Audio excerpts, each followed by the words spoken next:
പോകുകയാണ്. നമുക്ക് രാംദാസിൻ്റെ ജ്യോതിഷം മുമ്പോട്ട് കടന്നു വന്ന് അതിൽ നിന്ന് നമ്മൾ സംസാരിക്കുന്നതായിരിക്കും. ദൈവം നൽകിയ ആലോചന ഇത് നമ്മൾ സംസാരിക്കുന്നതായിരിക്കും.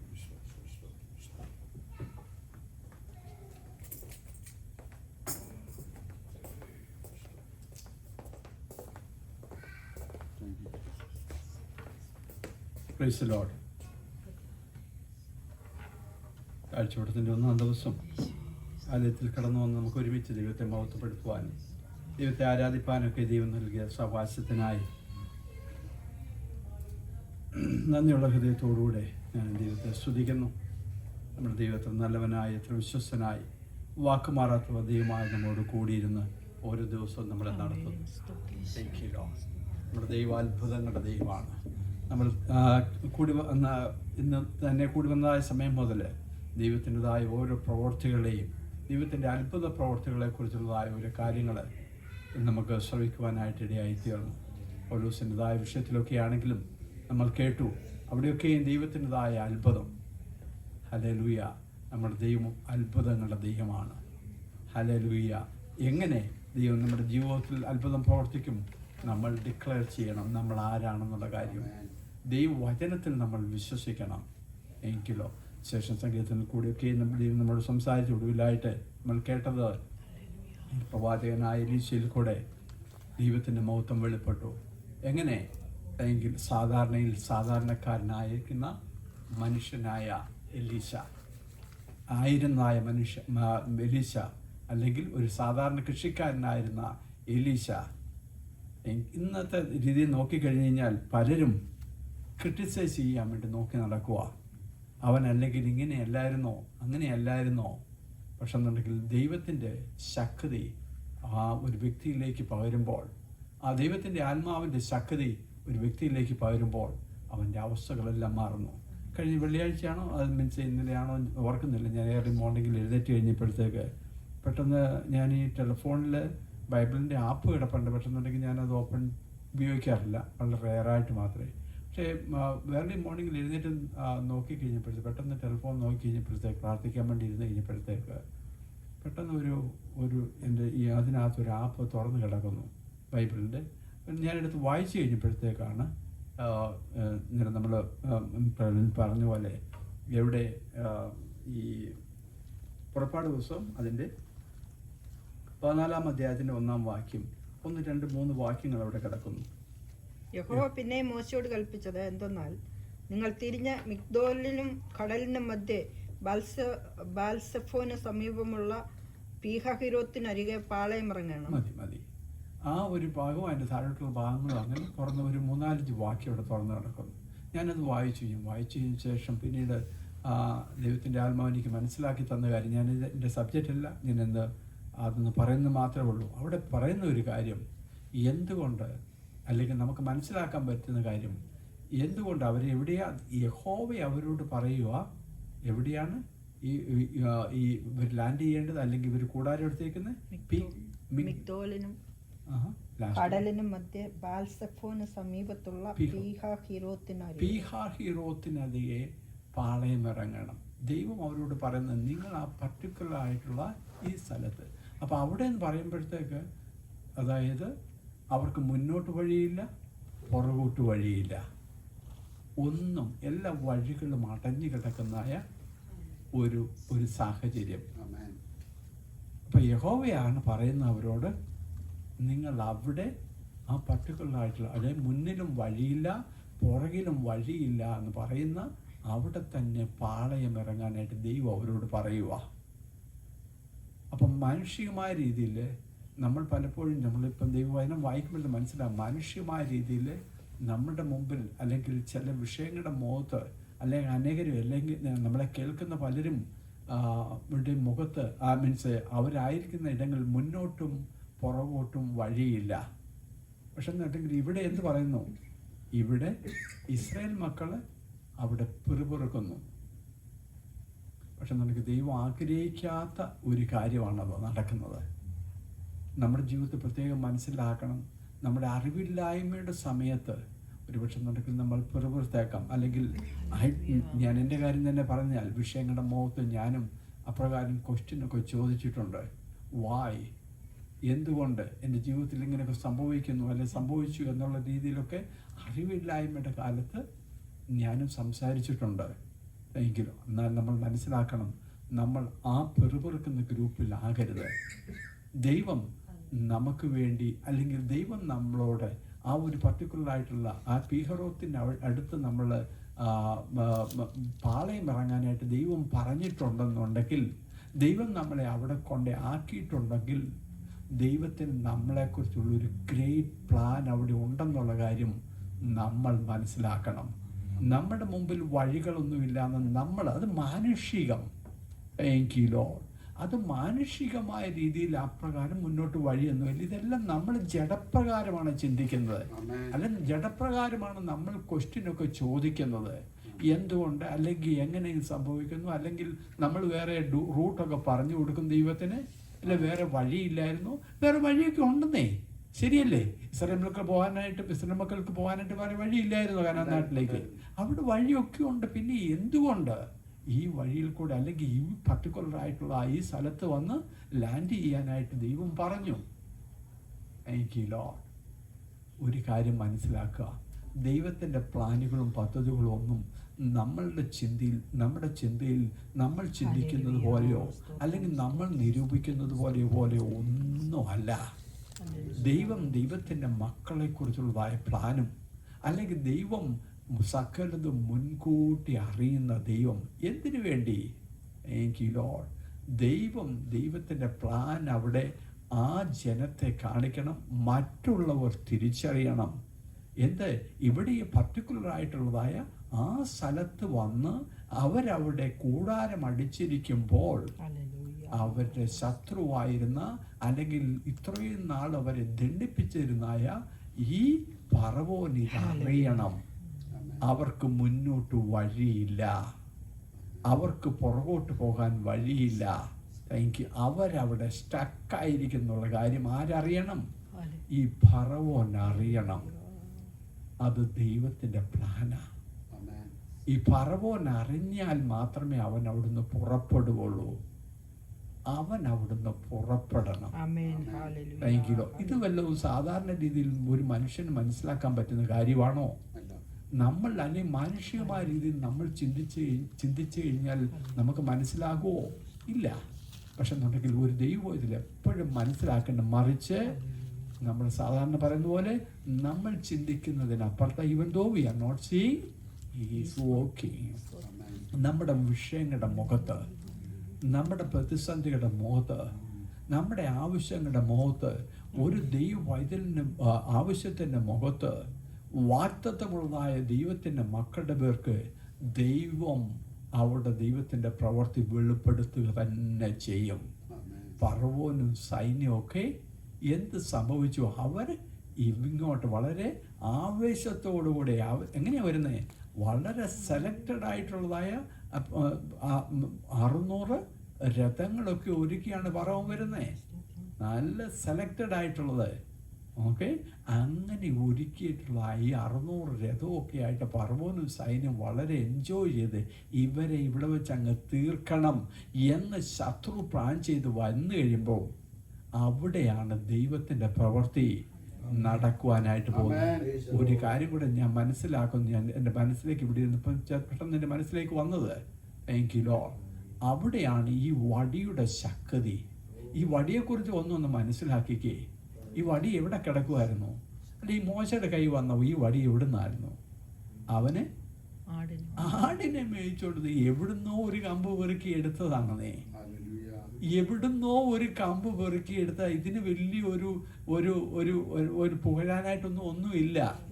അങ്ങനെയുള്ള ഒരു പ്രത്യേകിച്ച് ഒരു വൃക്ഷത്തിൻ്റെയോ അല്ലെന്നുണ്ടെങ്കിൽ അങ്ങനെ സെലക്റ്റഡ് ആയിട്ടുള്ള ഒന്നും അല്ലായിരുന്നു ഈ വടി. കിലോ അതാരാ ഈ വടി? നമ്മളാകട്ടോ. നമുക്ക് പുകഴുവാനായിട്ട് ഒന്നുമില്ല. കിലോ എന്നാൽ ദൈവത്തിൻ്റെ അദൃശ്യമായ ശക്തി ഇവിടെ പകർന്നിരിക്കുന്നു. ദൈവം ഈ വടിയിൽ പകർന്നിരിക്കുന്നു. ദൈവം മോശയോട് പറയുന്നത് എപ്പോഴും എങ്ങനെ പറയുന്നത്? നീ വടി എടുത്തോണം. കിലോ നീ വടി ആരായിരുന്നുള്ള കാര്യം ഒന്നൊക്കെ നീ ഒന്ന് വിട്ടേക്കണം. അതുപോലെ പ്രത്യേകം മനസ്സിലാക്കുക, നമ്മൾ കടന്നു ചെല്ലുമ്പോൾ അല്ലെങ്കിൽ നമ്മൾ പറയുമ്പോൾ നമ്മൾ ആരായിരുന്നു എന്നുള്ള കാര്യങ്ങളൊന്നും നമ്മൾ ചിന്തിക്കേണ്ട കാര്യമില്ല എന്നാണ്. Thank you Lord. പണ്ട് ഞാൻ ആരായിരുന്നു എന്നുള്ള കാര്യമൊന്നും നീ ചിന്തിക്കേണ്ട. ഇന്ന് നീ ചിന്തിക്കേണ്ടത് എന്നിൽ പകർന്നിരിക്കുന്ന ഈ അഭിഷേകം. ഹല്ലേലൂയ. എന്നിൽ പകർന്നിരിക്കുന്ന അല്ലെങ്കിൽ ദൈവത്തിൽ നിന്ന് പകർന്നിരിക്കുന്ന ഈ വടിയിലേക്ക് പകർന്നിരിക്കുന്ന ദൈവത്തിന്റെ ശക്തി. Thank you law. നീ എന്തായിരുന്നു എന്നുള്ള കാര്യമൊക്കെ വിട്ടുകള. പണ്ട് ഞാൻ ആടിനെ അടിക്കാനായിട്ടും അല്ലെങ്കിൽ പണ്ട് എന്നെ അവിടെ ഇവിടെ ഇട്ടേച്ചൊക്കെ മോശ പോവുമായിരുന്നു. നീ അതൊക്കെ ഒന്ന് വിട്ടുകള. പഴയതൊക്കെ ഒന്ന് നീക്കി മാറ്റിയിട്ട് താങ്ക് യു ലോർഡ്, ഹല്ലേലൂയ, നീ ചിന്തിക്കുക, ഇന്ന് ദൈവത്തിന്റെ അഭിഷേകം നിന്റെ മേൽ പകർന്നിരിക്കുന്നു. വചനത്തിന്റെ ശക്തി നിന്റെ മേൽ പകർന്നിരിക്കുന്നു. Thank you Lord. അത് നമ്മൾ മറന്നു പോകരുത്. അതുകൊണ്ട് ഈ ശക്തി, ഈ വടിയിൽ പകർന്നിരിക്കുന്ന ഈ ശക്തി നമ്മൾ മറക്കരുത്. പഴയതൊക്കെ മാറ്റി. പഴയ ആൾക്കാർ നോക്കുമ്പോഴത്തേക്ക് എന്താ നോക്കുന്നേ? അല്ലെങ്കിൽ നമ്മുടെ നാട്ടിൽ പറഞ്ഞു കഴിഞ്ഞാൽ, അല്ലെങ്കിൽ ഒരു എക്സാമ്പിൾ പറഞ്ഞാൽ, പണ്ടത്തെ ഒരു കാപ്പിക്കമ്പ്, അല്ലെങ്കിൽ ഒരു വ്യക്തികളെ കുറിച്ച് ഞാൻ പറയുക കേട്ടോ. ഈ വടികൾ എന്ന് പറയുമ്പോഴത്തെ ഈ വ്യക്തി ദൈവം ഉപയോഗിക്കുന്നതായ വ്യക്തികളെ ഞാൻ എടുത്ത് പറയുക. എങ്കിലോ അവർ ഈ സോ ആൻഡ് സോ ഒക്കെ ആയിരുന്നു. അങ്ങനെ ഒത്തിരി കമ്പുകളൊക്കെ, അല്ലെങ്കിൽ കാപ്പിയുടെ കമ്പ്, അല്ലെങ്കിൽ മൽബറിയുടെ കമ്പ്, ഇങ്ങനെയുള്ള രീതിയിലൊക്കെ പലരും പറയാനൊക്കും. പഴയതൊക്കെ നീ ഒന്ന് മാറ്റിക്കളഞ്ഞേര്. Thank you lord, hallelujah. പഴയതൊക്കെ മാറ്റിക്കളഞ്ഞിട്ട് നിന്നിൽ വ്യാപരിച്ചിരിക്കുന്ന, ഹല്ലേലൂയ, നിന്നിൽ വ്യാപരിക്കുന്ന അല്ലെങ്കിൽ ഈ വടിയിൽ വ്യാപരിച്ചിരിക്കുന്ന ശക്തിയെ ഈ പഴയ ആൾക്കാർക്ക് വല്ലതും തിരിച്ചറിയാവോ? അറിയത്തില്ല. അവർ വെറും ബ്ലൈൻഡായിട്ട് അങ്ങ് പറയുക, ഇവൻ പണ്ട് ഏതെങ്കിലും അല്ലെങ്കിൽ ഇന്ന ആളായിരുന്നില്ലേ, ജോസഫ് ഇന്ന ആളായിരുന്നില്ലേ, എനിക്കറിയാം ജോസഫിനെ, അല്ല എനിക്കറിയാം വിനോദിനെ, ഇങ്ങനെയുള്ള കാര്യങ്ങളൊക്കെ പറയുമെന്നേ. Thank you Lord. നമ്മൾ അവിടെയല്ല നിൽക്കേണ്ടത്. എൻ്റെ മേൽ പകർന്നിരിക്കുന്ന അഭിഷേകം, ഹല്ലേലൂയ, നമ്മുടെ മേൽ പകർന്നിരിക്കുന്ന അഭിഷേകം, അത് തന്നെയാണ് നമ്മൾ ഇവിടെ കേട്ടത്. ഈ എലീശ പ്രവാചകന്റെ കാര്യത്തിൽ അതുപോലെ തന്നെയാണ് നമുക്ക് മനസ്സിലാക്കുന്നത്. ആ പട്ടണത്തിൽ ചെന്ന് കഴിഞ്ഞപ്പോഴത്തേക്ക്, അല്ലെങ്കിൽ എന്താണ് പറയുന്നത്, അവിടെ ഈ ബ്യൂട്ടിഫുൾ ആയിരിക്കുന്ന ആ പട്ടണത്തിൽ ചെന്ന് കഴിയുമ്പോഴത്തേക്ക് അവിടുത്തെ ദോഷമുണ്ട്. പക്ഷെ എന്നുണ്ടെങ്കിൽ അവിടെ പ്രവാചകനെ കുറിച്ച് മറ്റുള്ളവർ പറയുന്ന ഒരു വേടുണ്ട്. Thank you lord. യജമാനനേ, താങ്ക് യു ലോർഡ്, ഹല്ലേലൂയ. ഒരു സമയത്ത് അങ്ങോട്ടും ഇങ്ങോട്ടും ഒക്കെ തട്ടി യാതൊരു വിലയില്ലാതെ കാള പൂട്ടിക്കൊണ്ട് നടന്നിരുന്ന, താങ്ക് യു ജീസസ്, ഹല്ലേലൂയ, ഈ പ്രവാചകനെ ഇന്ന് ജനങ്ങൾ എന്ത് പറയുന്നു? യജമാനനേ, ഹല്ലേലൂയ, താങ്ക് യു ലോ. എവിടെ വെച്ചാ ഈ അഭിഷേകം എലീശയുടെ മേൽ പകർന്നത്? Thank you law. അവന്റെ തീരുമാനത്തിന്റെ മുഖത്ത്. ഹല്ലേലൂയ. മറ്റുള്ളവരൊക്കെ അവിടെ നിന്നു. എന്നാൽ എലീശയുടെ തീരുമാനം എന്തായിരുന്നു? മറ്റുള്ളവർ നിൽക്കുന്നിടത്ത് നിൽക്കുവാൻ ഉള്ളതല്ലായിരുന്നു എലീശയുടെ തീരുമാനം. അവൻ്റെ തീരുമാനം, എൻ്റെ ദൈവത്തിൽ നിന്ന് എനിക്ക് വേണം ശക്തി. Hallelujah, thank you lord. ആ ദൈവത്തിൻ്റെ മഹത്വം, ആമേൻ, അവിടെ വെളിപ്പെടുവാനായിട്ട് ഈ വടിയുടെ കാര്യം വീണ്ടും പറഞ്ഞു കഴിഞ്ഞാൽ, ഹോറേബ് പർവ്വതത്തിൽ വെച്ച് ഈ വടിക്കൊരു മാറ്റം ഉണ്ടായി. ഈ വടിമേൽ ഒരു അഭിഷേകം പകർന്നു. നിന്റെ മേൽ പകർന്ന അഭിഷേകത്തെ നീ നോക്കിക്കൊണ്ടാ മതി. മറ്റുള്ളവർ പറയുന്നതൊന്നും, നീ ആരായിരുന്നുള്ളതൊന്നും നീ നോക്കേണ്ട ആവശ്യമില്ല. നിന്റെ മേൽ പകർന്ന അഭിഷേകത്തെ നമ്മൾ എപ്പോഴും അത് ചിന്തിച്ചോണം കേട്ടോ. ഹല്ലേലൂയ, ആമേൻ, ഹല്ലേലൂയ. അതുകൊണ്ടാണ് ദൈവം പറഞ്ഞിരിക്കുന്നത്, എന്ത് പറഞ്ഞിരിക്കുന്നു? ഹല്ലേലൂയ. മോശയോട് പ്രത്യേകം പറഞ്ഞിരിക്കുന്നത്, നീ വടി എടുത്തോണം പറവന്റെ അടുത്ത് പോകുമ്പോൾ. ഹല്ലേലൂയ. ഈ വടിയാണ് വടിയിൽ കൂടിയാ ദൈവത്തിന്റെ മഹത്വം വെളിപ്പെട്ടത്. Thank you. മോശയുടെ കയ്യിലിരിക്കുന്ന ആ വടി, താങ്ക് യു ലോർഡ്, ഹല്ലേലൂയ. അത് നമ്മൾ എന്നെ കേൾക്കുന്ന ഓരോരുത്തർ, ഇവിടെ ഇരിക്കുന്ന ഓരോരുത്തരും മനസ്സിലാക്കേണ്ട ഒരു കാര്യം, നമ്മൾ ആരാണെന്നുള്ള കാര്യം തിരിച്ചറിഞ്ഞോണം. ഇന്ന് നമ്മുടെ മേൽ പകർന്നിരിക്കുന്ന ഈ അഭിഷേകത്തിന്റെ ശക്തി പഴയതൊക്കെ അങ്ങ് മാറ്റിക്കളഞ്ഞേരെ. ദൈവം നമ്മളെ പുതിയ സൃഷ്ടിയാക്കി വെച്ചിരിക്കുക. നമ്മുടെ മേൽ പകർന്നിരിക്കുന്ന ഈ അഭിഷേകത്തെ നമ്മൾ നന്നായിട്ട് തിരിച്ചറിഞ്ഞോണം. അഭിഷേകം തിരിച്ചറിഞ്ഞതിന് ശേഷം പിന്നെ പലപ്പോഴും മറ്റുള്ളവർ എന്താ പറയുന്നത്, എലീശയെ കുറിച്ചൊക്കെ പറയുമ്പോഴത്തേക്ക് എങ്ങനെയാ പറയാം, മനുഷ്യമായ രീതിയിൽ പറയുമ്പം, അല്ലെങ്കിൽ ഒരു വ്യക്തിയെ ദൈവം എടുത്ത് ഉപയോഗിച്ച് കഴിയുമ്പോൾ എങ്ങനെയാണ് മറ്റുള്ളവർ പറയുന്നത്, ഓ ഐ നോ ഹിം, എനിക്ക് അവനെ അറിയാം, അല്ല അവൻ്റെ ചരിത്രങ്ങളൊക്കെ എനിക്ക് അറിയാം. Thank you Lord. അതൊന്നും അല്ല ദൈവത്തിന് അവിടെ കാണേണ്ടത്. പഴയ നിന്റെ ചരിത്രങ്ങളൊന്നും വേണ്ട, ഇത് പുതിയ തുരുത്തിയ, ഹല്ലേലൂയ, പുതിയ അഭിഷേകം നിന്റെ മേൽ പകർന്നിട്ടുണ്ട്. Thank you Lord. ഈ അഭിഷേകത്തിന്റെ ശക്തി നമ്മൾ തിരിച്ചറിഞ്ഞാൽ, ഹല്ലേലൂയ, ദൈവത്തിന്റെ മഹത്വം നമ്മൾ കൂടെ വെളിപ്പെടും. ഹല്ലേലൂയ. അത് തിരിച്ചറിയുന്നവർക്കായി ഞാൻ ദൈവത്തെ സ്തുതിക്കുന്നു. ഹല്ലേലൂയ. അതുകൊണ്ട് എപ്പോഴും നമ്മൾ മനസ്സിലാക്കിക്കോണം, ഈ വടിയിൽ കൂടെ, അല്ലെങ്കിൽ ഈ മോശയുടെ കയ്യിലിരിക്കുന്ന ഈ വടിയിൽ കൂടെ പ്രവർത്തിക്കുന്ന ദൈവത്തിന്റെ ശക്തി. അതുകൊണ്ട് എന്ത് സംഭവിക്കുന്നു അവിടെ? ശത്രുക്കളെ ഒന്ന് കാണണം, ദൈവത്തിൻ്റെ പ്രവൃത്തി അവിടെ കാണണം. ദൈവം ഒന്ന് ആഗ്രഹിക്കുന്നു. എന്താഗ്രഹിക്കുന്നു? ഈ പറവോനെയും സൈന്യത്തെയും കംപ്ലീറ്റ് ആയിട്ട് ഈ ഭൂമിയുടെ മുഖത്ത് നിന്ന് വൈപ്പ് ഔട്ട് ചെയ്യാൻ വേണ്ടി ദൈവം ആരെ ഉപയോഗിക്കുന്നു, അല്ലെങ്കിൽ എന്തിനെ ഉപയോഗിക്കുന്നു? ഈ വടിയെ. ഹല്ലേലൂയ. ഈ ഹോറേബ് പർവ്വതത്തിൽ നിന്ന് മാറ്റം വന്നതായി ഈ വടിയെ, താങ്ക് യു ലോർഡ്, ഹല്ലേലൂയ, ദൈവം എടുത്ത് ഉപയോഗിക്കുകയാണ്. അതിനു വേണ്ടി ദൈവം എന്ത് പറയുന്നു? ഈ ഇസ്രായേൽ ജനത്തോട് എന്ത് പറയുന്നു? നിങ്ങൾ എവിടെ വരണം? നിങ്ങൾ എവിടെയാ? ഈ ചെങ്കടലിന്റെ തീരത്ത്, ഈ പീഹറോത്ത് എന്ന സ്ഥലത്ത് നിങ്ങൾ വരണം. നിങ്ങൾ ഈ പ്രതിസന്ധിയിൽ, അവിടെ അവർക്ക് അത്ര കംഫർട്ടബിൾ ആണോ സംഗതി? നോ. ഹല്ലേലൂയ. അവർ മുന്നോട്ട് നോക്കുമ്പോൾ പ്രതിസന്ധി, പുറകോട്ട് നോക്കിക്കഴിയുമ്പോഴത്തേക്ക്, അല്ലെ മനുഷ്യമായ രീതി മുന്നിൽ നോക്കിക്കഴിഞ്ഞാൽ ചെങ്കടല്, പുറകിൽ നോക്കിക്കഴിഞ്ഞാൽ പറവോനും സൈന്യം മുൻപും പിൻപും നമ്മളെ പ്രതികൂലമായിട്ട് വരുമ്പോൾ ദൈവത്തിന്റെ വഴി അവിടെ തുറക്കുക കേട്ടോ. ഹല്ലേലൂയ. ഒരു ദൈവം ഇതിൽ എപ്പോഴും മനസ്സിലാക്കേണ്ട കാര്യം, നമ്മൾ അവിടെ നിരാശരാകരുത്. നമ്മൾ ഒരു കാര്യം മനസ്സിലാക്കുക, ഈ ദൈവവചനം എടുത്ത് നമ്മൾ ക്ലെയിം ചെയ്യണം. നമ്മൾ എപ്പോഴും പ്രാർത്ഥിക്കുന്ന സമയത്ത് ദൈവമേ, ഇങ്ങനെയുള്ളതായ ദൈവവചനങ്ങൾ എടുത്തു വേണം നമ്മുടെ പ്രാർത്ഥനയിൽ നമ്മൾ ഡിക്ലെയർ ചെയ്യണം. ദൈവമേ, അങ്ങ്, ഹല്ലേലൂയ, ഇസ്രായേൽ മക്കൾക്ക് വേണ്ടി എപ്രകാരം അത്ഭുതം ചെയ്തോ ആ ദൈവമാണ് എൻ്റെ ദൈവം. എൻ്റെ പ്രതിസന്ധിയുടെ മുമ്പിൽ ഞാനായിരിക്കുന്നു, എന്നാൽ എൻ്റെ വിശ്വാസമാകുന്ന ദൈവത്തിൻ്റെ വചനമെടുത്ത് ഞാൻ ഡിക്ലെയർ ചെയ്യുന്നു. ആ ഇസ്രായേൽ മക്കളുടെ ജീവിതത്തിൽ എപ്രകാരം ദൈവത്തിൻ്റെ വിടുതൽ നടന്നോ, ഈ വചനപ്രകാരം എൻ്റെ ജീവിതത്തിൽ വിടുതൽ നടക്കട്ടെ എന്ന് നമ്മൾ കൽപ്പിച്ചാൽ, ഹല്ലേലൂയ, വിശ്വസിച്ചാൽ നീ ദൈവത്തിൻ്റെ മഹത്വം കാണും.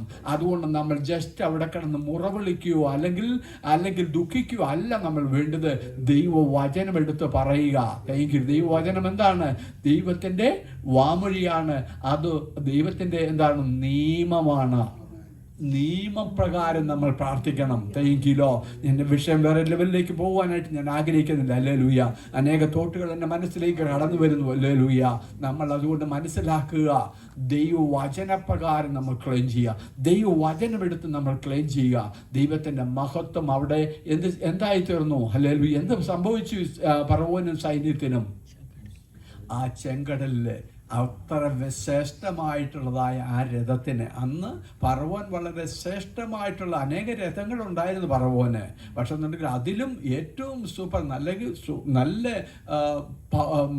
സെലക്റ്റഡ് ആയിട്ടുള്ളതായ രഥങ്ങളെ പറവോൻ ഉപയോഗിച്ചുവെങ്കിൽ നീ സെലക്ട് ചെയ്ത ഒന്നും ദൈവം തെരഞ്ഞെടുത്ത സ്ഥലത്തൂടെ ഓടാൻ പറ്റത്തില്ലെന്നേ. അത് പൂണ്ടുപോകും, അത് ചെളിയിൽ താഴും, അതിൻ്റെ കുതിരയുടെ ശക്തി ക്ഷയിക്കും. നീ എത്ര ആരോഗ്യമുള്ള കുതിര എടുത്താലും അതെല്ലാം ഈ ദൈവം തിരഞ്ഞെടുത്ത, അല്ലെങ്കിൽ ദൈവം വിവാഹിച്ചതായ ഈ ചെങ്കടലിലേക്ക് ഇറങ്ങിക്കഴിയുമ്പോൾ നിന്റെ ശക്തികളെല്ലാം അവിടെ മാറും. എന്തുകൊണ്ട് അവിടെ മാറും? ഹല്ലേലൂയ. അപ്പുറത്ത് നിന്നുകൊണ്ട് ഒരു വടി ചൂണ്ടി നിൽക്കുന്നുണ്ട് നിന്റെ നേരെ. ഹല്ലേലൂയ. അപ്പം വടിയുടെ ശക്തിയാകട്ടെ ഇതെല്ലാം. താങ്കിലോ. ദൈവത്തിൻ്റെ അഭിഷേകത്തിൻ്റെ ശക്തി എങ്ങനെ വരും? ഒരു വിശ്വസ്തനായ ഒരു ദൈവത്തിൻ്റെ അഭിഷേകത്തിൻ്റെ വായിൽ നിന്ന് വരുന്ന വടി, ഹല്ലേലൂയ, വായിൽ നിന്ന് വരുന്ന ഈ വചനം, ഹല്ലേലൂയ, അവിടെ മുഴങ്ങുമ്പോൾ അവിടെ വിടുതൽ നടക്കും. അവിടെ ഫറവോന്റെ ശക്തികൾക്ക് മോശ അപ്പുറത്ത് നിന്ന് എന്ത് ചെയ്യുവാണ്? ഈ സമയത്ത് ഫറവോനും സൈന്യവും ചെങ്കടലിലേക്ക് ഇറങ്ങിയ സമയത്ത് എന്ത് ചെയ്യുന്നു? മോശ എന്ത് ചെയ്യുന്നു? അപ്പുറത്ത് കടലിനക്കരെ നിന്ന് ഈ വടി, ദൈവം മോശയോട് പറയാ, നീ വടിയെടുത്തെന്ന് നീ ഒന്ന് ഈ ചെങ്കടൽ നേരെ ഈ അല്ലെങ്കിൽ ഈ നദിക്ക് നേരെ ഒന്ന് ചൂണ്ടണം. തൈക്കിലോ വടി, നിന്റെ വചനം, ഹല്ലേലൂയ, ദൈവം നിനക്ക് തന്നിരിക്കുന്ന വചനം, നീ നിന്റെ പ്രതിസന്ധികളുടെ മുഖത്തേക്ക് ശത്രുവിനെ നീ കാണുന്നുണ്ടെങ്കിൽ നീ അതിൻ്റെ നേർക്ക് തന്നെ, ഹല്ലേലൂയ, നീ വചനമെടുത്ത് ചൂണ്ടണം. ഹല്ലേലൂയ. മോശ പറയുവാണ്, താങ്കിലോ, ഹല്ലേലൂയ, മോശയോട് ദൈവം പറയുകയാണ്, നീ വടിയെടുത്ത് ചൂണ്ടുക, വചനമെടുത്ത് ചൂണ്ടുക. ഹല്ലേലൂയ. വചനത്തിൽ കൂടെ ദൈവത്തിന്റെ മഹത്വം വെളിപ്പെട്ടില്ലേ? ശത്രുവിന്റെ ശക്തികളൊക്കെ എവിടെ പോയി? ഹല്ലേലൂയ. ശത്രുവിന്റെ ശക്തികളെല്ലാം അവിടെ നിർവീര്യമായി. അന്നത്തോടുകൂടി, ഹല്ലേലൂയ, അവർക്ക് ആ വിഷയത്തിൽ അവർക്ക് സ്വസ്ഥത വന്നു. നാളുകളായിട്ട് ഈ വചനം നമ്മളിവിടെ എന്താ പറഞ്ഞേ, ഇസ്രായേൽ മക്കളുടെ സ്റ്റോറി അല്ലെ, മോശ ജംഗലിൽ വായിച്ച സ്റ്റോറിയിലെല്ലാം പറഞ്ഞ് നമ്മളിവിടെ നിർത്തുവാനല്ല. ഓരോ ദൈവത്തിന്റെ ജീവിതത്തിലെ പ്രതിസന്ധികൾ വരുമ്പോൾ ഈ വചനമെടുത്ത് നമ്മൾ ഉപയോഗിക്കണം. ഈ വചനത്താലാണ് നമ്മുടെ ജീവിതത്തിൽ വിടുതൽ നടക്കുന്നത്. യെസ്, എനിക്കറിയാം, ഇവിടെ എന്നെ കേൾക്കുന്നവരും അല്ലെങ്കിൽ ഇവിടെ ഇരിക്കുന്നവരും എല്ലാം ആ വചനത്തിന്റെ വിടുതൽ നമ്മൾ കണ്ടറിഞ്ഞവരാണ്. അതുകൊണ്ട് നമ്മൾ എപ്രകാരം മുന്നോട്ട് പോകുമ്പോഴും ഏത് വിഷയങ്ങളുടെ മുഖത്തും, ഹല്ലേലൂയ, നമ്മൾ ഓവർകമ്മറാണ്, നമ്മൾ ജയാളികളാണ്. ഹല്ലേലൂയ. ശത്രുവിനെ എന്നെ ജയിക്കുവാൻ സാധിക്കത്തില്ല. മിസ്രയീം ദേശത്ത് നിന്ന് എന്നെ പുറപ്പെട്ടു വെച്ച ദൈവമാണെന്നുണ്ടെങ്കിൽ ഫറവോനെ നീ പല കാര്യങ്ങളിലായി നീ എന്നെ ദണ്ഡിപ്പിച്ചിരുന്നു, എന്നാൽ നോ മോർ. ഹല്ലേലൂയ. അവിടെ എന്താണ് പറയുന്നത്? ഇന്ന് കണ്ട മിസ്രയീമിനെ ഇനി ഒരു നാളും കാണുകയില്ല.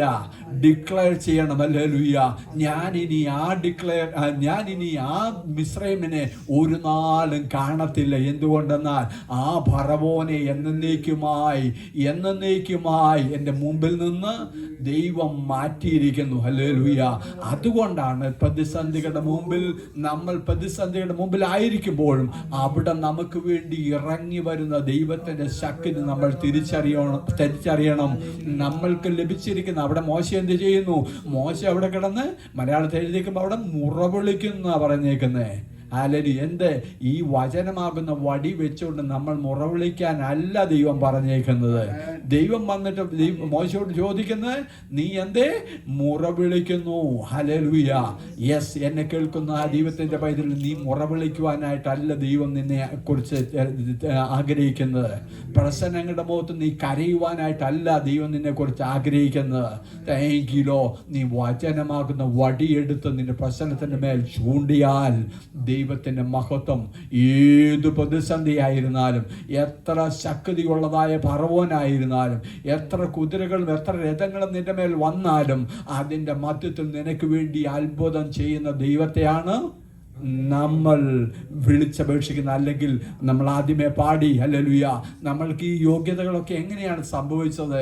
കാൽവറിയിൽ നമ്മുടെ യോഗ്യതകളൊന്നുമല്ല, എങ്കിലോ നമ്മുടെ മിടുക്കോ നമ്മുടെ സാമർഥ്യമോ ഒന്നുമല്ല. ഹല്ലേലൂയ. കാൽവറിയിൽ നമുക്ക് വേണ്ടി രക്തം ചിന്തി യേശു അതിൻ്റെ അടിപ്പിണരാൽ നമുക്ക് സകലതും അവകാശമാക്കി മക്കളാക്കി തീർത്തു. നമ്മളെ അവകാശികളാക്കി തീർത്തു, നമ്മളെ അധികാരികളാക്കി തീർത്തു. നമുക്ക് നമ്മുടെ ജീവിതത്തിൽ ദൈനംദിനം നമ്മളെപ്പോഴും മനസ്സിലാക്കേണ്ട ഒരു കാര്യം, ഇതിനൊന്നും ഞാൻ യാതൊരു യോഗ്യതയുള്ളവനല്ലായിരുന്നു. എന്നാൽ യേശുവിൻ്റെ രക്തത്തിൽ കൂടി, ആ കാൽവറിയിൽ കൂടെ എന്നെ മകനാക്കി, എന്നെ മകളാക്കി തീർത്തു. ഹല്ലേലൂയ.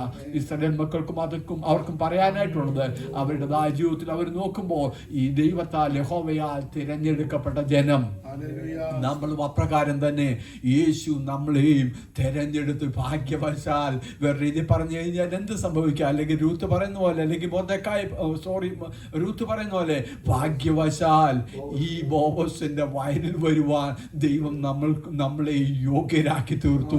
ഹല്ലേലൂയ. നമ്മുടെ മിടുക്കോ കഴിവോ ഒന്നുമല്ല, ഭാഗ്യവശാൽ. ആ ഭാവങ്ങളൊക്കെ വായിച്ചു കഴിഞ്ഞാൽ നമുക്ക് വ്യക്തമായിട്ട് മനസ്സിലാക്കാം. മോവാബിൽ, ഹല്ലേലൂയ, മോവാബുകാരത്തിയായിരുന്ന ഈ രൂത്തിനെ തെങ്കിലോ എങ്ങനെ ഈ ബോവസിന്റെ വയലിലേക്ക് വരുവാൻ സാധിച്ചോ അപ്രകാരം തന്നെ ഹല്ലേലൂയ നമ്മളെയും മക്കളാക്കി ഈ ബോവസിന്റെ വയലിലേക്ക് നമ്മളെ കൊണ്ടുവന്ന് നമ്മളെ ഒരു സമയത്ത് കറ്റ് പെറുക്കിക്കൊണ്ടിരുന്നായ, അല്ലെങ്കിൽ എന്താ പറഞ്ഞ കതിര് പെറുക്കിക്കൊണ്ടിരുന്നായ ആ ലെവല് മാറ്റി നിന്നെ യജമാനത്തിയാക്കി തീർക്കുന്ന ദൈവം. ഹല്ലേലൂയ. വിശ്വസ്തരായിരിക്കുക ദൈവസന്നിധിയിൽ. നീ വിശ്വസ്തനാണോ, ദൈവം നിന്നെ മാനിക്കുക തന്നെ ചെയ്യും. എന്തുകൊണ്ട് പിന്നീട് എന്ത് സംഭവിക്കുന്നു? ഫറവോനെയും സൈന്യത്തെയും എന്നേക്കുമായി ഡിസ്ട്രോ ചെയ്യുവാൻ വേണ്ടി ദൈവത്തിന്റെ ഒരു മാസ്റ്റർ പ്ലാൻ ആയിരുന്നു അത്. ഹല്ലേലൂയ. എന്നെ കേൾക്കുന്ന ദൈവത്തിന്റെ പൈതലെ ഒരു കാര്യം മനസ്സിലാക്കുക. ഒരു ദൈവം അതിന്റെ ജീവിതത്തിൽ വരുന്നതെല്ലാം അതിന്റെ പിന്നിൽ നമ്മുടെ ദൈവം അറിയാതെ അല്ല അതൊന്നും വരുന്നത്. നമ്മുടെ ദൈവം അതിനെയൊക്കെ അനുവദിച്ചിട്ടുണ്ടെങ്കിൽ ദൈവത്തിന്റെ പ്ലാനും പദ്ധതികളാണ്. അതിൽ നീ ഒരിക്കലും പരാജിതനാകുവാനായിട്ട് ദൈവം അവിടെ അനുവദിക്കത്തില്ല. എങ്കിലോ ഹല്ലേലൂയ, നീ അതിനകത്ത് ജയാളിയായി തന്നെ തീരും. എന്നെ കേൾക്കുന്ന ദൈവത്തിന്റെ പൈതലേ, നമ്മൾ വിശ്വാസത്തോടു കൂടി എന്ത് വേണം നമുക്കവിടെ? വിശ്വാസമാകുന്ന അല്ലെങ്കിൽ വചനമാകുന്ന ഈ വടിയെടുത്ത് നമ്മൾ ഉപയോഗിക്കണം കേട്ടോ. ദൈവത്തിന്റെ മഹത്വം കാണണോ? വെറുതെ കിടന്നുകൊണ്ട് മോശെ നിലവിളിച്ചു കഴിഞ്ഞാൽ അവിടെ വിടുതൽ കാണുമോ? പലർക്കും സംഭവിക്കുന്ന ഒരു കാര്യമാണ് കേട്ടോ. അനേകര് പ്രാർത്ഥിക്കുന്നുണ്ട്, വിടുതൽ കാണുമോ? മോശെ അവിടെ എന്താ ചെയ്തത്? നിലവിളിക്കുന്നേ വേറെ രീതി പറഞ്ഞു കഴിഞ്ഞാൽ പ്രാർത്ഥിക്കുവല്ലേ ചെയ്യുന്നേ. മോശെ എന്താ ദൈവസന്നിധിയിൽ പ്രാർത്ഥിക്കുക ചെയ്യുന്നേ. നീ പ്രാർത്ഥിച്ചു കഴിഞ്ഞാൽ വിടുതൽ കാണുമോ? ഇല്ല. ദൈവവചനം നീ എടുത്ത് ഉപയോഗിക്കണം. അധികാരം നീ ഉപയോഗിക്കണം. നിന്റെ പക്കൽ ഏൽപ്പിച്ചിരിക്കുന്ന അധികാരം നീ വെറുതെ എവിടെ കിടന്ന് നിന്റെ വായ് കൊണ്ട് എന്തെങ്കിലുമൊക്കെ പറഞ്ഞു കഴിഞ്ഞാൽ അവിടെ നടക്കത്തില്ല കേട്ടോ. സ്വന്തം കൊണ്ട് നമ്മുടെ വാക്കുകൾ കൊണ്ട് പറഞ്ഞു കഴിഞ്ഞാൽ ഒന്നും നടക്കത്തില്ല. എങ്കിലും അതിനപ്പുറത്തായിട്ട് നമ്മൾ അവിടെ എന്ത് ചെയ്യണം? അധികാരം അല്ലെ ദൈവവചനം നമ്മൾ എടുത്തുപയോഗിക്കണം. വിടുതൽ കാണണോ? ദൈവവചനത്തിൽ കൂടിയാണ്. വിടുതൽ ദൈവവചനത്തിൽ കൂടി. രോഗസൗഖ്യം വേണോ? ദൈവവചനത്തിൽ കൂടിയാണ്. ശത്രുവിന്റെ മുമ്പിൽ നിനക്ക് ജയാളിയാകണോ? ദൈവവചനത്തിൽ കൂടിയാണ്. നീ ഡിക്ലെയർ ചെയ്യുക. ദൈവവചനം ഡിക്ലെയർ ചെയ്യുമ്പോൾ പരിശുദ്ധാത്മാവിന്റെ ശക്തി അവിടെ വെളിപ്പെടും. ഈ വടിയിൽ കൂടെ വെളിപ്പെടുന്ന ദൈവത്തിന്റെ ശക്തി, അധികാരത്തിന്റെ ശക്തി, വിടുതൽ ദൈവത്തിന്റെ വചനത്തിൽ കൂടെ. ഹല്ലേലൂയ. അതുകൊണ്ട് ദൈവവചനം നമ്മളെപ്പോഴും നമ്മുടെ ജീവിതത്തിൽ ഉയർത്തിപ്പിടിക്കുക. ഈ വടി, അതുകൊണ്ട് നമ്മൾ ആദ്യമേ പറഞ്ഞ പോലെ നീ ആരായിരുന്നു എന്നുള്ള കാര്യമൊക്കെ അങ്ങ് വിട്ട് കളഞ്ഞിട്ട് അതൊന്നും നീ കേൾക്കേണ്ട കാര്യമൊന്നുമില്ല. അല്ലെങ്കിൽ എലീശയെ കുറിച്ച് പറയുമ്പോൾ നീ പഴയ ആളായിരുന്നു, അതൊക്കെ വിട്ടുകളാ. എനിക്ക് ആക്ച്വലി ഈ ഒരു പോർഷൻ ഞാൻ ആദ്യമേ പറഞ്ഞതുപോലെ എനിക്ക് തോന്നുന്നു സാറ്റർഡേ മോർണിംഗിലാണെന്ന് തോന്നുന്നു എന്നെ പെട്ടെന്ന് ടെലിഫോണിലേക്ക് വന്ന ഒരു ഭാഗമായുണ്ട്. ഞാനത് വായിച്ചതെന്ന് മാത്രമേ ഉള്ളൂ. ഞാനെൻ്റെ ഓൾമോസ്റ്റ് സമയം കഴിഞ്ഞു പോയല്ലോ. ഒരു വാക്യം കൂടെ ഞാൻ വായിക്കുവാനായിട്ട് ആഗ്രഹിക്കുന്നു. ന്യായാധിപന്മാരുടെ പുസ്തകം അതിൻ്റെ 6-ാം അധ്യായത്തിൻ്റെ ന്യായാധിപന്മാരുടെ പുസ്തകം 6-ാം അധ്യായം അതിൻ്റെ 16-ാം വാക്യം. യഹോവ അവനോട്, ഞാൻ നിന്നോട് കൂടെ ഇരിക്കും, നീ മിദ്യാന്യരെ ഒരു ഒറ്റ മനുഷ്യനെ പോലെ തോൽപ്പിക്കുമെന്ന് കൽപ്പിച്ചു. ഷോർട്ടായിട്ടൊന്ന് പറയാം.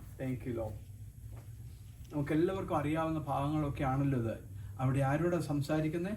ഗിദെയോൻ എന്ന വ്യക്തിയോട് ദൈവം സംസാരിക്കുന്ന ആ ഒരു കാര്യമാണ്. അവരുടെ ചരിത്ര ഭാഗങ്ങളൊക്കെ നമുക്ക് വ്യക്തമായിട്ട് അറിയാം. ചരിത്ര ഭാഗങ്ങൾ ആരായിരുന്നു? ഇസ്രായേൽ മക്കള്. അല്ലെങ്കിൽ ഈ ജനം ആരായിരുന്നു? ഒരു സമയത്ത് ഈ അല്ലെങ്കിൽ ദൈവം വിടുവിച്ച് മിസ്രൈമിൽ നിന്ന് കൊണ്ടുവന്ന് കനാൻ നാട്ടിലാക്കി അവരുടെ മക്കളാണ്. എങ്കിലോ അവരുടെ മക്കള് ദൈവത്തിൽ നിന്ന് അന്യപ്പെട്ട് അവരെന്ത് ചെയ്യുന്നു? അവര് വിഗ്രഹങ്ങളെ ആരാധിക്കുന്ന അവസരത്തിൽ ദൈവത്തിൻ്റെ ആ തേജസ് അവരിൽ നിന്ന് നഷ്ടപ്പെട്ടതിന് ശേഷം അവർ നിലവിളിക്കുകയാണ്. അവരെ എന്ത് ചെയ്യുന്നു? മിദ്യാന്യരെ അവരെ അങ്ങ് ഞെരുക്കുക. അവർക്ക് ആഹാരം കിട്ടാൻ ബുദ്ധിമുട്ട്, അവർക്ക് കിടക്കാൻ ബുദ്ധിമുട്ട്. ഇവരുടെ കൃഷി ചെയ്യുന്നിടത്തെല്ലാം, കൃഷി ചെയ്തുണ്ടാക്കുന്നിടത്തെല്ലാം ഈ ശത്രുക്കൾ വന്ന് അപഹരിച്ചു കൊണ്ട് പോവുക. എങ്കിൽ ജീസസ് സ്വസ്ഥത നഷ്ടപ്പെടുന്നു. മുന്നോട്ട് പോകാൻ എങ്ങനെ? ഒരു സമയത്ത് വളരെ സമൃദ്ധിയിൽ ജീവിച്ചതായ അല്ലെങ്കിൽ ദൈവത്താൽ അനുഗ്രഹിക്കപ്പെട്ടതായ ഈ ഇസ്രായേൽ മക്കൾ അവർ ദൈവത്തെ വിട്ടതിന് ശേഷം വേറൊരു ലെവലിലേക്ക് അവർ പോയി. അപ്പോൾ ദൈവത്തിൻ്റെ ആ ഷക്കീന അവരിൽ നിന്നും മാറുന്നു. മാറിയതിന് ശേഷം പിന്നെയും അവർ നിലവിളിക്കുന്നത് ഇതാണ് ദൈവത്തിൻ്റെ ഒരു ഫേവർ എന്ന് പറയുന്ന. അവർ അനുതപിച്ച് മടങ്ങി വരുമ്പോൾ വീണ്ടും ദൈവം അവരോട് കരുണ തോന്നുന്നു. അതാണ് നമ്മുടെ ദൈവം, കരുണയുള്ള ദൈവം, മനസ്സിലുള്ള ദൈവം എന്നൊക്കെ നമുക്ക് പറയുമ്പോഴത്തേക്ക് അതാണ്. എങ്ങനെ മനസ്സിലൂ? തെറ്റിനെ കുറിച്ച് പശ്ചാത്തപിച്ച് മടങ്ങി വന്നു കഴിഞ്ഞാൽ ദൈവം വീണ്ടും അവരോട് മനസ്സിൽ തോന്നും. ദൈവം മക്കളോട് മനസ്സിൽ തോന്നും. ദൈവം അവരുടെ കുറവുകൾ ക്ഷമിക്കും. കഷ്ടതയിൽ കൂടെയൊക്കെ കടന്നു പോയാലും ദൈവം അവരുടെ കുറവുകൾ ക്ഷമിച്ചിട്ട് അവർക്ക് ദൈവം മടങ്ങി വരുമെന്നെ കൊടുക്കും. എനിക്കില്ലോ അവിടെ എന്താണ് സംഭവിക്കുന്നത്? ഓടിച്ചു പോകാം. അവിടെ ഗിദെയോൻ എന്ന ഈ വ്യക്തിക്ക് ആര് വെളിപ്പെടുന്നു? ദൈവം വെളിപ്പെടുന്നു. വെളിപ്പെട്ടതിന് ശേഷം അവനോട് സംസാരിക്കുന്ന ഒരു വിഷയം എന്താണ്? ഞാൻ നിന്നെ കൂടെ ഇരിക്കും. പിന്നെ ഒരൊറ്റ മനുഷ്യനെ പോലെ നീ അവരെ തോൽപ്പിക്കും. അപ്പൊ ഈ ഗിദെയോൻ അന്ന് പ്രത്യേകിച്ച് വലിയ കാര്യങ്ങളും എല്ലാം പറയാനുണ്ടോ? ഒന്നും പറയാനില്ല. അവിടെയാണ് നമ്മൾ ആദ്യമേ പറഞ്ഞത്. എങ്കിലോ ഗിദെയോൻ ആരായിരുന്നു? അല്ല, നമ്മളെ പോലെ ഒരു സാധാരണ എൻ്റെ ഭാഷ പറഞ്ഞു കഴിഞ്ഞാൽ ഒരു കാപ്പിക്കമ്പ് അല്ല ഒരു മൽബറിയുടെ കമ്പ്. That's all. ഒരു സാധാരണ അവൻ അതുകൊണ്ട് പറയുക. ഞാനോ? അവൻ എന്താ പറയുന്ന? അവരെ ഞങ്ങൾ കേട്ടിട്ടുണ്ട്, ഞങ്ങളുടെ പിതാക്കന്മാർ ഞങ്ങളോട് പറഞ്ഞിട്ടുണ്ട്. എന്താ പറഞ്ഞിരിക്കുന്നത്? ഞങ്ങളെ മിസ്രൈമിൽ നിന്ന് യഹോവ കൊണ്ടുവന്നു, യഹോവ ഇങ്ങനെയുള്ള അത്ഭുതങ്ങളൊക്കെ ചെയ്തിട്ടുണ്ട് എന്നുള്ള ചരിത്ര ഭാഗങ്ങളൊക്കെ പറയുന്നുണ്ട്. ഈ ദൂതനോട് പറയുക. പക്ഷെ എന്നുണ്ടെങ്കിൽ ഇന്ന് ഞങ്ങളുടെ ജീവിതത്തിൽ എന്താ സംഭവിച്ചേക്കുന്നത്? ഇന്ന് ആകെപ്പാടെ ഞെരുക്കവും കഷ്ടവും. ഈവൻ അവർക്ക് മുന്തിരിച്ചക്കന് ഒരു ഗോതമ്പ് മെതിക്കുന്ന എവിടെ വെച്ചാ? മുന്തിരിച്ചക്കന് വരിക വെച്ചാൽ മെതിക്കുന്ന കാര്യം ശത്രു കാണാതിരിക്കാൻ വേണ്ടി. അല്ലെങ്കിൽ ശത്രു വന്നിട്ട് എന്ത് ചെയ്യും? ഈ ഗോതമ്പും കൊണ്ടുപോകും. ആഹാരം കഴിക്കാനായിട്ട് നിവൃത്തിയില്ലാതാകും. ശത്രു അത്രമാത്രം ഞെരുക്കത്തിൽ കൂടെ കടന്നു പോകുന്ന അവസരത്തിൽ ഈ ഗിദെയോനോട് ദൈവം വെളിപ്പെട്ടിട്ട് ദൈവം അവനോട് പറയുക, ഇല്ല, ഞാൻ നിന്നെ ഉപയോഗിക്കും. അപ്പം ഇത്തരം കാര്യങ്ങൾ ഞാൻ ഫാസ്റ്റായിട്ട് നിങ്ങൾ ആ ഭാഗങ്ങൾ വായിച്ചു കഴിഞ്ഞാൽ വ്യക്തമായിട്ട് മനസ്സിലാവും. ഇത്തരം കാര്യങ്ങളൊക്കെ പറഞ്ഞതിന് ശേഷം അപ്പം ഗിദെയോൻ എന്ന് പറഞ്ഞു, അപ്പം ഞാൻ എന്നെ ദൈവം ഉപയോഗിക്കുന്നെങ്കിൽ അപ്പം ശരിയാകാം. പക്ഷെ ഒരു ചില സംശയങ്ങളൊക്കെ ഗിദെയോൻ ഉണ്ടാകുന്നു. പക്ഷേ ഗിദെയോൻ അവിടെ ഒരു കാര്യം ചെയ്യാനായിട്ട് ആഗ്രഹിക്കുന്നു. എന്തേ? ഗിദെയോനോട് ദൂതനോട് പറയുന്നു, അവിടെ ഒന്ന് വെയിറ്റ് ചെയ്യണം, ഞാൻ അല്പം നിന്നെ ഒന്ന് സൽക്കരിച്ചോട്ടെ, ഒന്ന് വെയിറ്റ് ചെയ്യണേ എന്ന് പറഞ്ഞതിന് ശേഷം അദ്ദേഹം അവിടെ പോയി ചില ആടിനെയൊക്കെ പ്രിപ്പയർ ചെയ്യുന്നു, അല്ലെങ്കിൽ ചില അപ്പമൊക്കെ ഉണ്ടാക്കിക്കൊണ്ട് വരുന്നു. ഈ കൊണ്ടാക്കിക്കൊണ്ട് വരുന്ന സമയത്ത് എങ്ങനെ ഇതിനകത്തായി ബ്രെഡൊക്കെ കൊണ്ടുവരുന്നത്? ബാസ്ക്കറ്റിനകത്തൊക്കെ കൊണ്ടുവന്നു, അല്ലെങ്കിൽ ഈ കുറച്ച് ഗ്രേവിയും കാര്യങ്ങളൊക്കെ ഒരു പാത്രത്തിനൊക്കെ കൊണ്ടുവന്നതിന് ശേഷം അവിടെ കൊണ്ട് വെച്ചതിന് ശേഷം ഈ എന്താ പറയുന്നത്, ഈ ദൂതൻ്റെ മുമ്പിൽ കൊണ്ടുവച്ചതിന് ശേഷം എന്താ അത് കൊണ്ടു കൊടുക്കുന്നത്? ഒരു യാഗം കഴിക്കാൻ പോവാ. ഗിദെയോൻ ഒരു യാഗം, ഒരു ഓഫറിങ് കൊടുക്കുക. ദൈവത്തിന് മുമ്പാകെ ഒരു ഓഫറിങ് കൊടുക്കുക. നീ അതൊന്ന് സ്വീകരിക്കണം, നീ എന്ന് മാനിക്കണം, എൻ്റെ ഈ ഓഫറിങ് നീ ഒന്ന് സ്വീകരിക്കണം. പക്ഷെ എന്നുണ്ടെങ്കിൽ അവിടെ എന്താ ചെയ്തത്? ഈ ദൂതൻ എന്താ ചെയ്തത്? അതേ രീതിയിൽ അങ്ങ് സ്വീകരിച്ചോ? ഇല്ല. കിലോ അതേ രീതിയിലല്ല. അവിടെ ആ കരിവേലകത്തിൻ്റെ അരികയിലായിട്ട് നിൽക്കുന്ന ഒരു കാര്യം അവിടെ പ്രത്യേകം പറഞ്ഞിട്ടുണ്ട്. എന്താ അവിടെ ഉള്ളത്? ഒരു പാറ എവിടെയുണ്ട് കേട്ടോ. കിലോ ഈ കരിവേലകത്തിൻ്റെ അരികെ ഒരു പാറയുണ്ട്. നീ നിയമപ്രകാരമായിരിക്കണം. നിന്റെ കൊട്ടയിലല്ല നീ യാഗം കഴിക്കേണ്ടത്. നിൻ്റെതായിട്ടുള്ള ഓൺ രീതിയിലല്ല, ചട്ടപ്രകാരം വേണം. ആമേൻ. ഹല്ലേലൂയ. ചട്ടപ്രകാരം വേണം നീ യാഗം കഴിക്കാനായിട്ട്. ദൂതൻ അവനോട് പറഞ്ഞത് എന്താ? നീ കൊണ്ടുവന്നേക്കുന്നതായ ഈ ആഹാര പദാർത്ഥം നീ എന്ത് ചെയ്യണം? ഈ പാറയിൽ എടുത്തു വെക്കണം. ഈ പാറയിൽ എടുത്തു വെക്കണം. ആരാ പാറ? ക്രിസ്തുവാകുന്ന പാറ. എങ്കിലോ അതിൽ കൂടെ മാത്രമേ ദൈവത്തിന്റെ പ്രവർത്തനം നിനക്ക് കാണാൻ പറ്റുള്ളൂ. ദൈവത്തിന്റെ പ്രവർത്തനം നിന്റെ ജീവിതത്തിൽ കാണണോ? നിന്റേതായിട്ടുള്ള ഓൺ രീതിയിലല്ല. എങ്കിലും വീണ്ടും ഞാൻ പറയുക, ദൈവവചനത്തിൽ കൂടെ പോകണം. ദൈവവചനത്തിൽ കൂടെ പോകണം. നീ എടുത്ത് ഈ ബ്രെഡും അല്ലെ നീ ഒരുക്കിയൊക്കെ നന്നായി, പക്ഷെ എന്നുണ്ടെങ്കിൽ എവിടെ നീ വെക്കണം? നിന്റെ ബാസ്ക്കറ്റൊക്കെ അവിടെ നിന്ന് മാറ്റണം. എങ്കിലോ നിന്റെ കൊട്ടയൊക്കെ അവിടെ നിന്ന് മാറ്റണം. നിൻ്റെതായിട്ടുള്ള ഓൺ രീതികളൊക്കെ മാറ്റണം. അതൊന്നും അല്ല ദൈവത്തിൻ്റെ ആവശ്യം. നീ എടുത്തു വെക്കണം ഈ പാറയുടെ മുകളിൽ. ഈ പാറയുടെ മുകളിൽ നീ എടുത്തു വെച്ച് കഴിഞ്ഞാൽ അവിടെ എന്തു ചെയ്യുന്നു?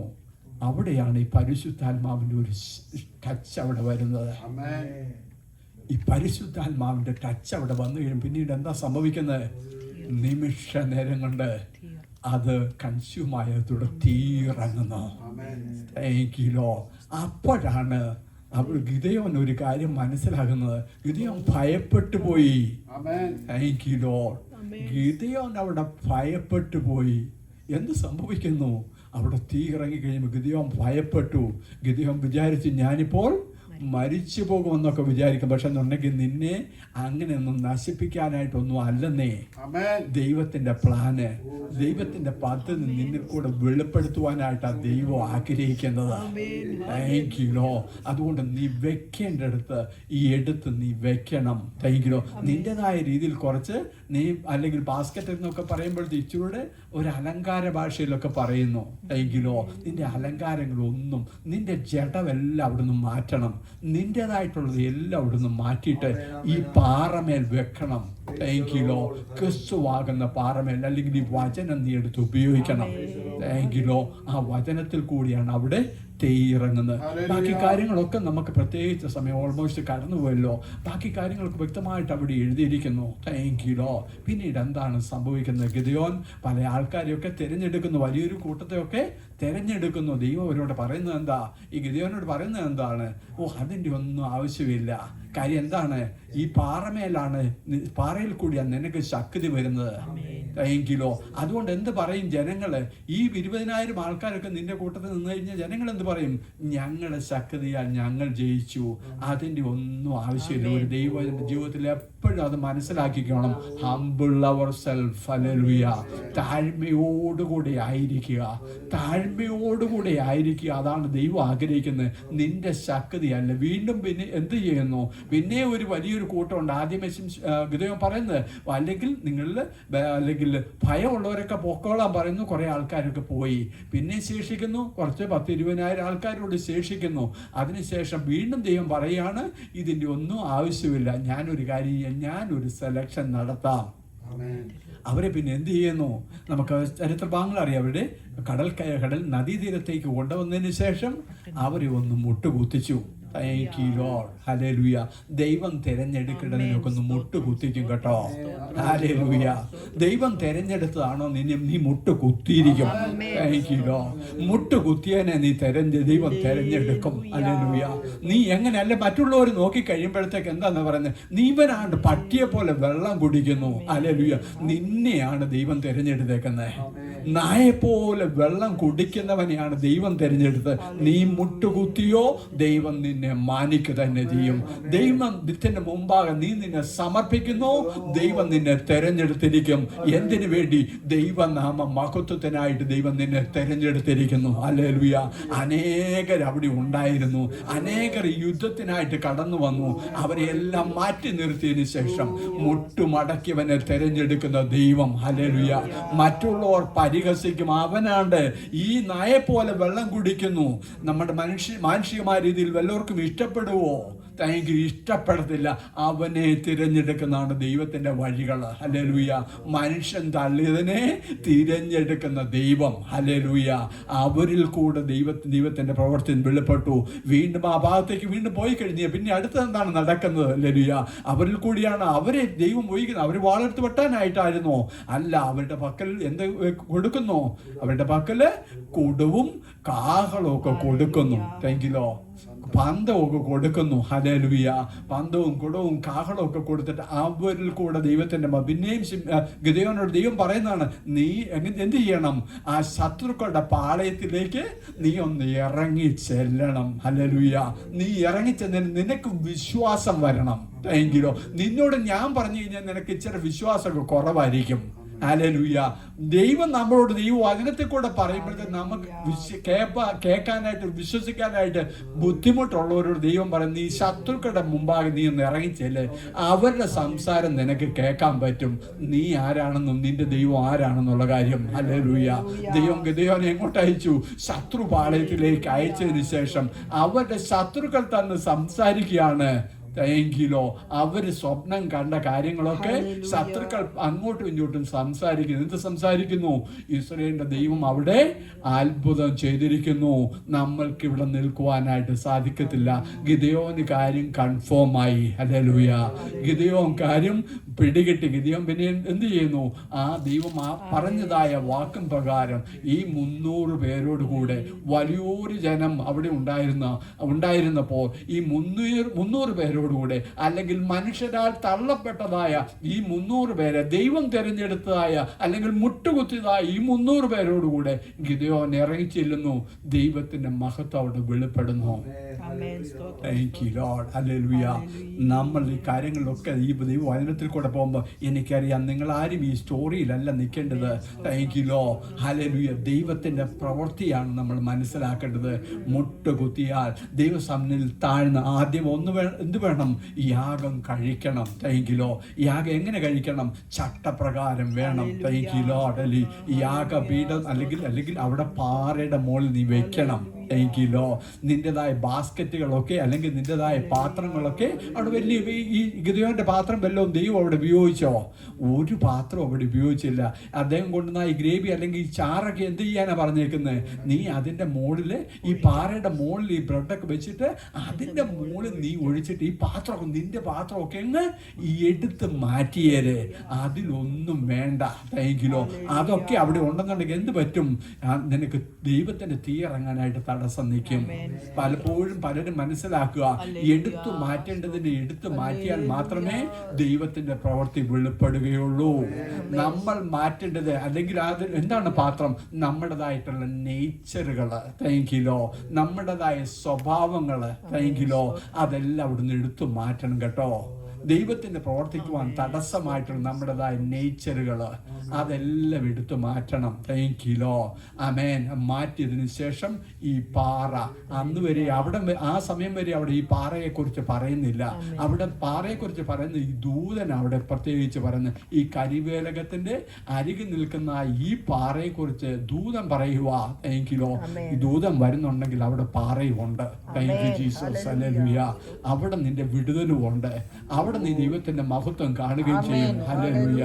അതുകൊണ്ട് പൂർണ്ണമായിട്ട് ദൈവത്തിൽ നമ്മൾ വിശ്വസിച്ചാൽ, ഹല്ലേലൂയ, നമ്മുടെ വിഷയങ്ങളുടെ മുഖത്ത് ഗിദെയോന് വേണ്ടി എപ്രകാരം ദൈവപ്രവൃത്തി നടന്നോ അപ്രകാരം തന്നെ നീ ചിന്തിക്കുന്നതിനപ്പുറത്തായിട്ട്, നീ നിരൂപിക്കുന്നതിനപ്പുറത്തായിട്ട്, മാനുഷികമായ ചിന്തകൾക്ക് അപ്പുറത്തായിട്ട് മിദ്യാന്റെ സൈന്യത്തെ മുഴുവൻ ഡിസ്ട്രോയ് ചെയ്യുവാൻ ദൈവം ഗിദെയോനെന്ന്, അല്ലെങ്കിൽ ദൈവം എങ്ങനെയാണ് ദൈവം പറഞ്ഞ് ദൈവത്തിന്റെ വാഗ്ദത്തം എങ്ങനെയായിരുന്നു?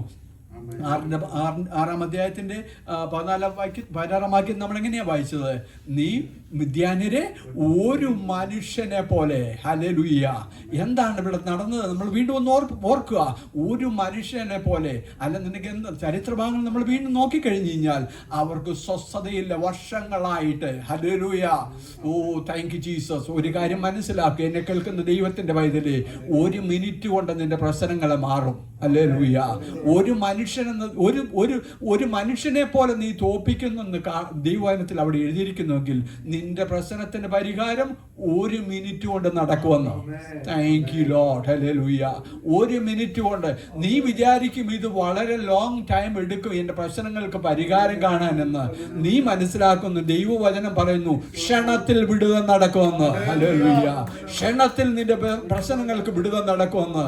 അങ്ങനെയാണ് ദൈവത്തിന്റെ വചനം പറഞ്ഞിരിക്കുന്നത്. ക്ഷണത്തിൽ എല്ലാ കാര്യങ്ങൾക്കും നീ വിശ്വസിച്ചാൽ, നീ ദൈവത്തിന്റെ വചനം ഏറ്റെടുത്താൽ, നിന്റെ ഏത് പ്രശ്നങ്ങളായിരുന്നാലും, ഏത് പ്രതികൂലങ്ങളായിരുന്നാലും, ഏത് അസാധ്യമായിരുന്നാലും, ഹല്ലേലൂയ, ക്ഷണത്തിൽ നിനക്ക് വേണ്ടി ഇറങ്ങി വരുന്ന ദൈവം. ഹല്ലേലൂയ. അതാണ് ദൈവത്തിന്റെ മഹത്വം വെളിപ്പെടുമ്പോൾ അവിടെ നടക്കുന്നത്. എന്ത് നടക്കുന്നു?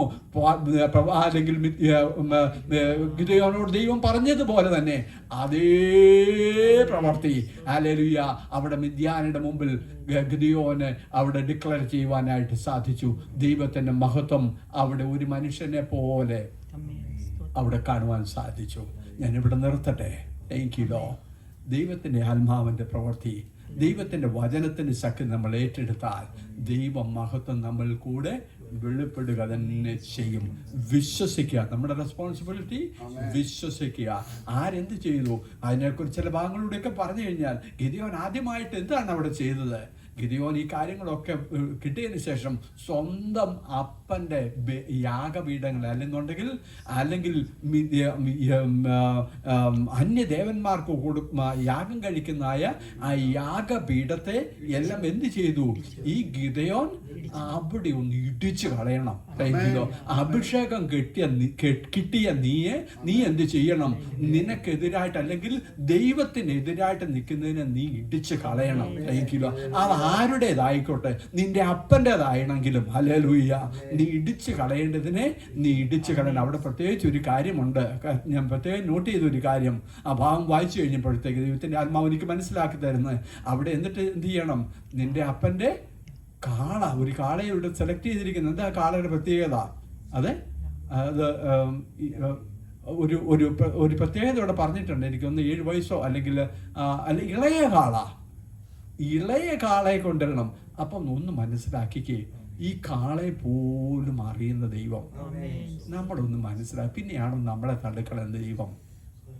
നിന്റെ അപ്പൻ്റെ ഇളയ കാള, താങ്ക് യു ലോർഡ്, അതിനെ കൊണ്ടുവരണം. അപ്പം അതിനെ എല്ലാം, അതിൻ്റെ പ്രായവും അതിൻ്റെ അളവും അതിൻ്റെ ജനിച്ച സമയവും എല്ലാം അറിയുന്ന ഒരു ദൈവത്തെയാ നമ്മൾ സേവിക്കുന്നത് കേട്ടോ.